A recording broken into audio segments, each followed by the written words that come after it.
Bien, amigos de BPI TV, 11:25 minutos. Vamos a escuchar en este momento a la diputada Diana Pichardo, quien hace un balance de las detenciones de activistas de Voluntad Popular, 8 hasta el momento y 2 fallecidos. Vamos a escuchar.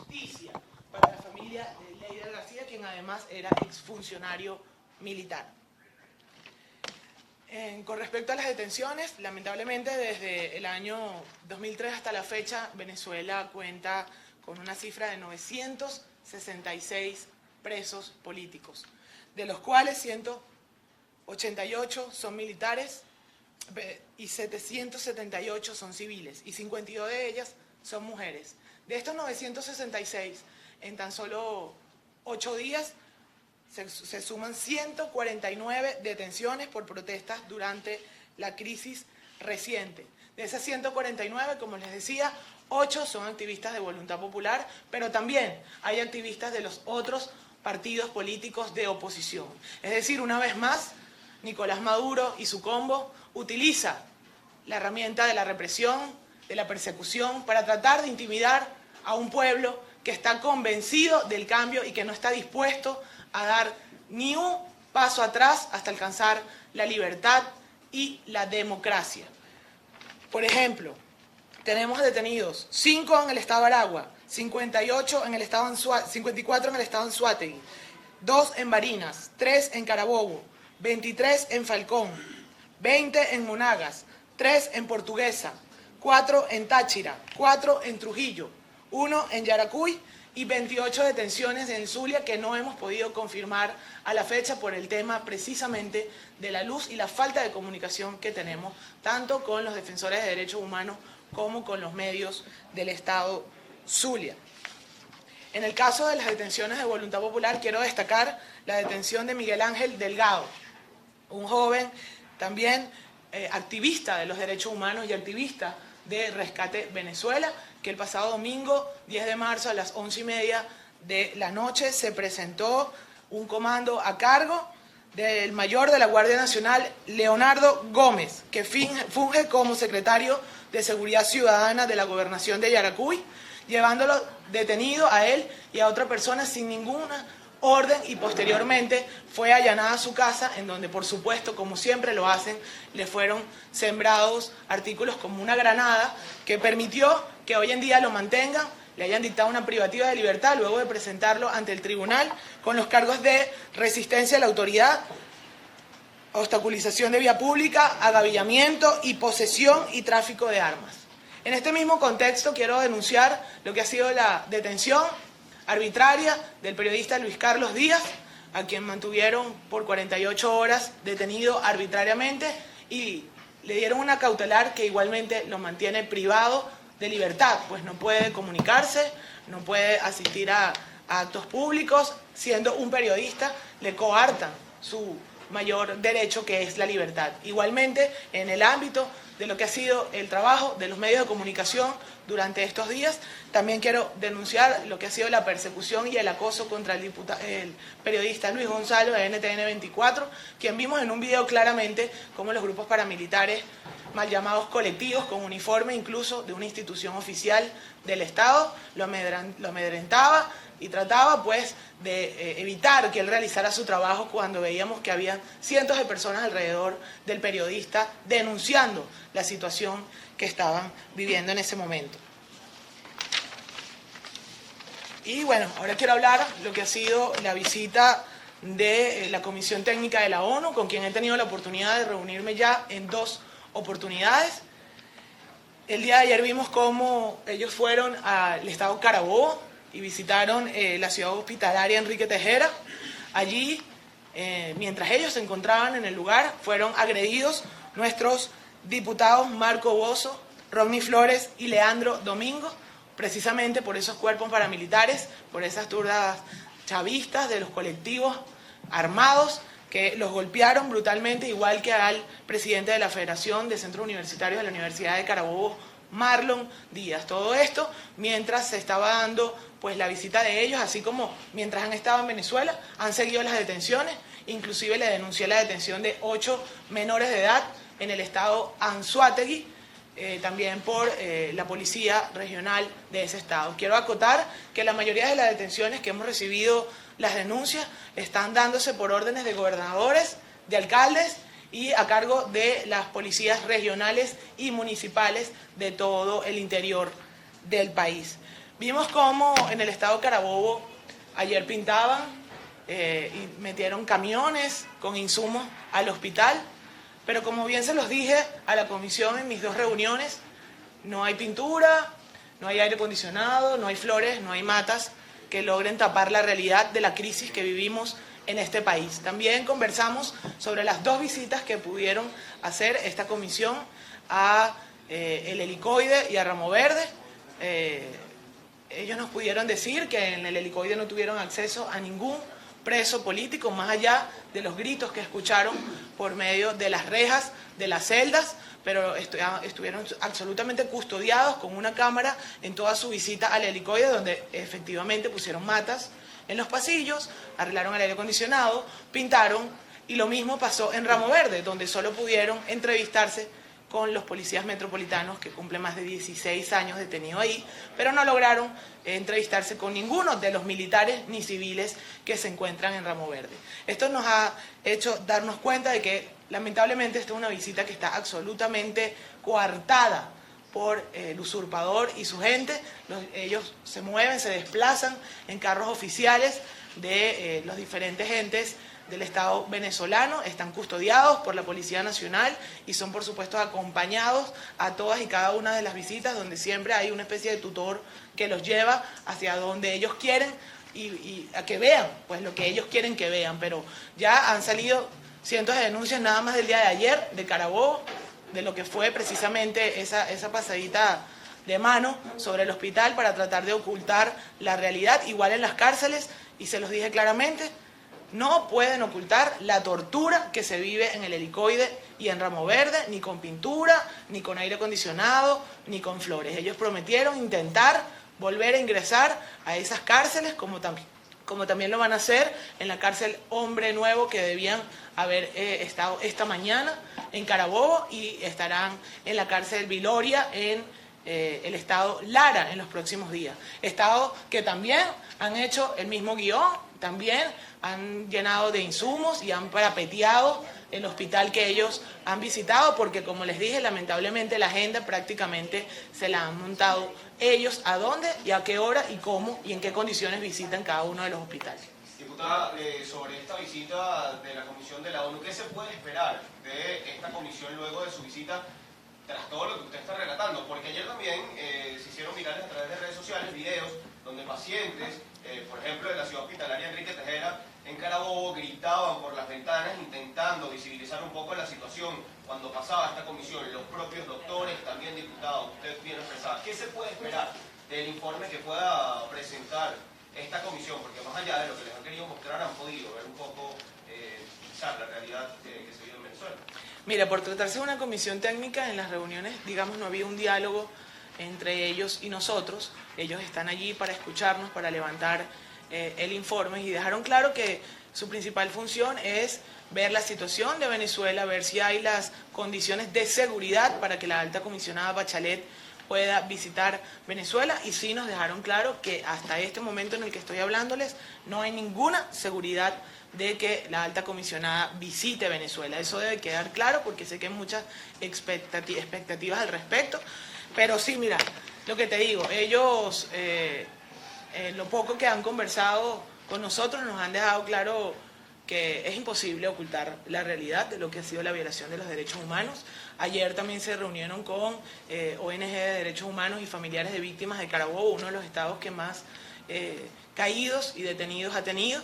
Por supuesto, vieron, por ejemplo, la foto de la cara llena de perdigones de Geraldine Moreno, a cargo de su madre, que se las mostró. Eso es un hecho que no pueden ocultar de ninguna manera, tienen las pruebas. Todas las ONG de derechos humanos, las víctimas, se han comprometido con ellos. Ellos además han abierto el canal para que todos puedan darle a través de la vía electrónica los expedientes y los informes de cada uno de los casos. Lo que sí les puedo decir y garantizar es que en la próxima semana habrá reuniones con cada uno de los grupos familiares de víctimas y excarcelados. Me refiero a los familiares de los presos políticos militares, familiares de los presos políticos civiles, familiares de los caídos, familiares de los excarcelados y con las ONG. Esto va a permitir, porque hay una muy buena voluntad por parte de esta comisión de recibir todas las denuncias. Lo que sí queda claro es que la señora Bachelet tiene hasta junio para entregar el informe que le fue solicitado sobre Venezuela. Y esta comisión técnica se lleva una información bastante completa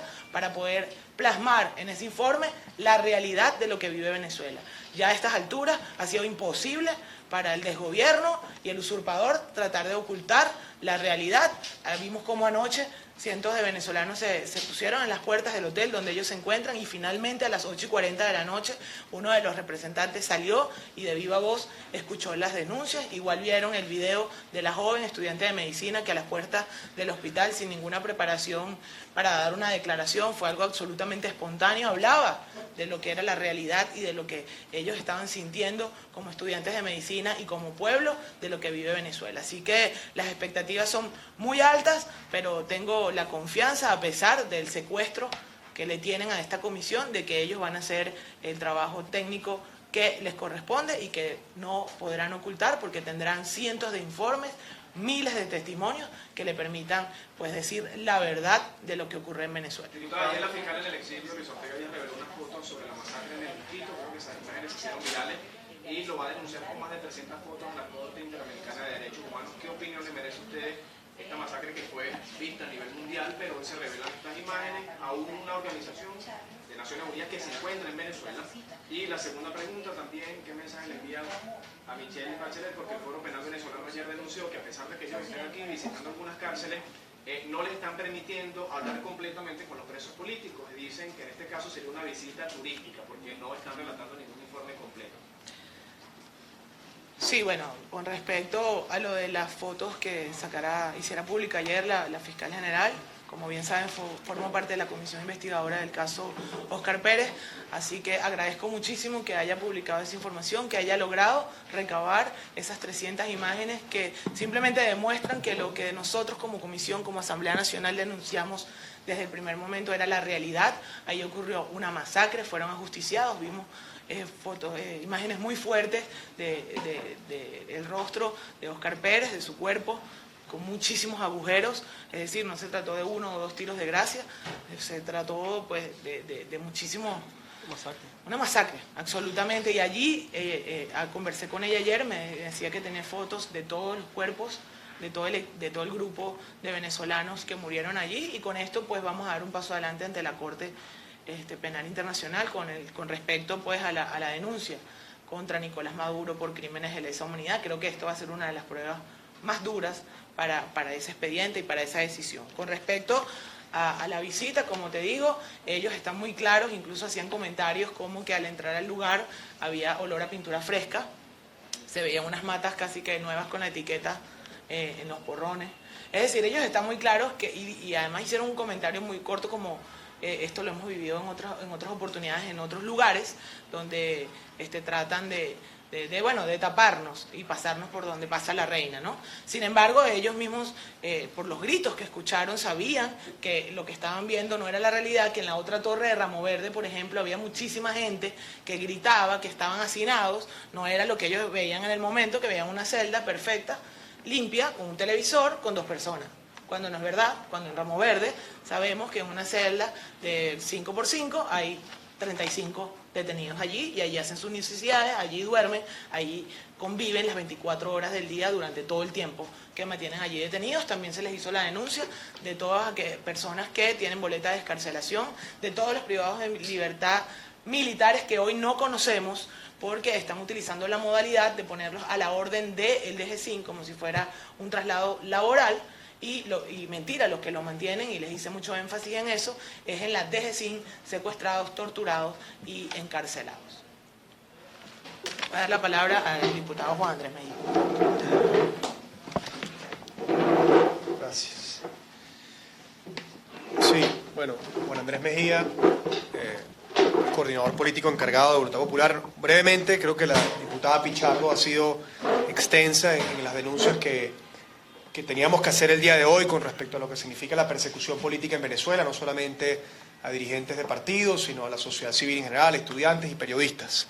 Yo quisiera hacer un muy breve balance a los 7 días del apagón nacional que afectó al territorio de nuestro país, de qué es lo que nosotros creemos ha ocurrido y qué es lo que creemos se debe hacer. Este apagón, que comenzó el jueves pasado a las 4 de la tarde, afectó a prácticamente todos los estados del territorio y duró por varios días, en promedio 4 días a nivel nacional, pero al día de hoy se mantienen algunos sectores afectados por lo que ha sido esta crisis eléctrica, en particular en el estado Miranda, en el estado Zulia, hay sectores en el estado Aragua que no han podido recuperar el servicio eléctrico y por lo tanto las personas que ahí viven han perdido todo tipo de alimentos y han perdido todo tipo de insumos que dependían del refrigerio para poderse mantener. Esta crisis al día de hoy no se ha dado un diagnóstico claro de cuál fue su origen, hay distintas versiones, evidentemente nosotros rechazamos por insólita la versión oficial por parte de los usurpadores de que aquí hubo un ataque cibermagnético, que aquí hubo una guerra imperial magnética, creo que fue el primer nombre que le dieron. Esto no tiene ningún tipo de asidero, pero sobre todo no tiene ningún tipo de pruebas. No han mostrado la primera evidencia de que este apagón nacional tiene algún tipo de relación con un ataque externo, sino que por el contrario, como lo sospechamos todos los venezolanos, es producto de la negligencia, de la corrupción, de la falta de mantenimiento, de la falta de inversión en nuestra industria nacional. Este apagón tuvo efectos no sobre la electricidad como un servicio básico, sino también sobre el servicio de agua. A la fecha, hoy el 70% de Caracas no ha recibido agua, no ha recibido el servicio de agua que necesita para vivir y por lo tanto hemos visto estas imágenes quizás inéditas, quizás sorprendentes para muchos, de caraqueños acudiendo a las rivieras del río Guaire para buscar algún tipo de líquido que evidentemente no es parte de un manantial del Ávila porque no es físicamente posible que el Ávila llegue a estas distancias en forma de manantial. Esto coloca en mayores riesgos de salud a la población que también se ve afectada por esta crisis de salud. Sabemos que el 50% de las plantas en los hospitales, al menos el 50%, no funcionaron y aún estamos cuantificando el número de víctimas fatales. Ya sabemos a través de algunas ONGs como Codevida que al menos en cuanto a pacientes reales se refiere, estamos hablando de más de 20 personas que perdieron la vida por no haber podido acudir adecuadamente y oportunamente a las unidades de diálisis, pero esto no contempla a las miles de personas que tienen, daños irreversibles por no haber tenido la asistencia que se requería.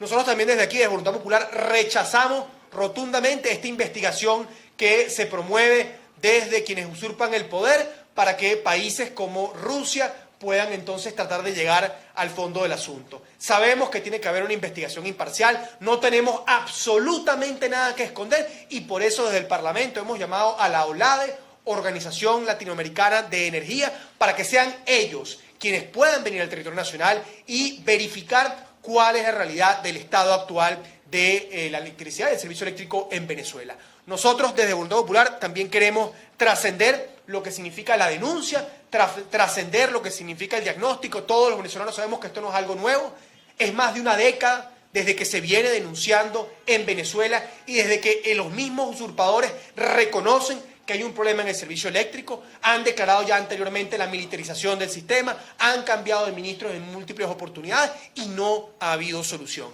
Le han echado la culpa a la iguana, le han echado la culpa a la sequía, le han echado la culpa a las ratas, le han echado la culpa a quien les ha dado la gana de echarle la culpa, pero lo que sabemos los venezolanos es que el problema sigue estando ahí y además no va a tener solución en la medida que quienes están en el poder se mantengan aferrados a él a costa de lo que sea. En ese sentido, nosotros planteamos al menos 2 o 3 alternativas muy claras. Lo primero y esencial, abrir las puertas del sistema eléctrico venezolano, abrir las puertas de nuestro país para que los mejores investigadores, para que los mejores técnicos, para que el mejor recurso humano se pueda poner a la disposición. Hay venezolanos en el exterior que quieren contribuir, pero también hay organizaciones multilaterales como el Banco Interamericano de Desarrollo que han mostrado su voluntad de acompañarnos y de apoyar el restablecimiento del sistema y el fortalecimiento del mismo para no tener que volver a caer en este punto en el que estamos. También nos hemos contactado con empresas privadas nacionales e internacionales que están en disposición de trabajar pero sí con condiciones claras, con un interlocutor claro, que no es evidentemente Nicolás Maduro,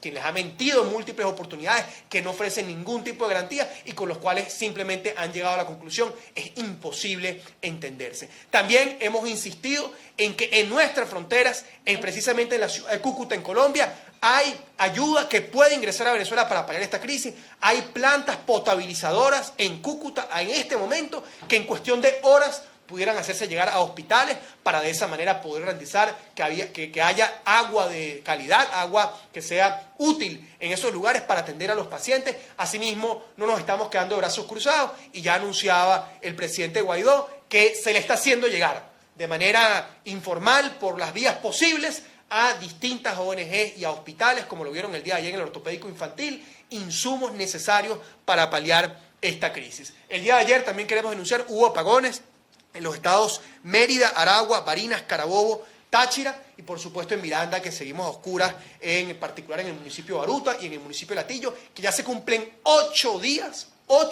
sin que haya habido una sola hora de servicio eléctrico. Estamos hablando de cientos de miles de familias que han perdido lo poco que tenían en alimentos o en algunos casos en medicina. Así que este es el reporte que tenemos que dar a esta hora desde Voluntad Popular. El compromiso es a seguir buscando soluciones, a llegar al fondo del asunto y no tenemos miedo a que se conozca la verdad porque estamos absolutamente convencidos de que lo que estamos evidenciando es la absoluta corrupción, el mal manejo y el desdolor, lo que significa que un régimen no le duela porque no le afecta lo que ha sido esta crisis para todos los venezolanos. Diputado, ustedes hablan de que por varios días se ha intentado hacer llegar ayuda, insumos a través de ONGs.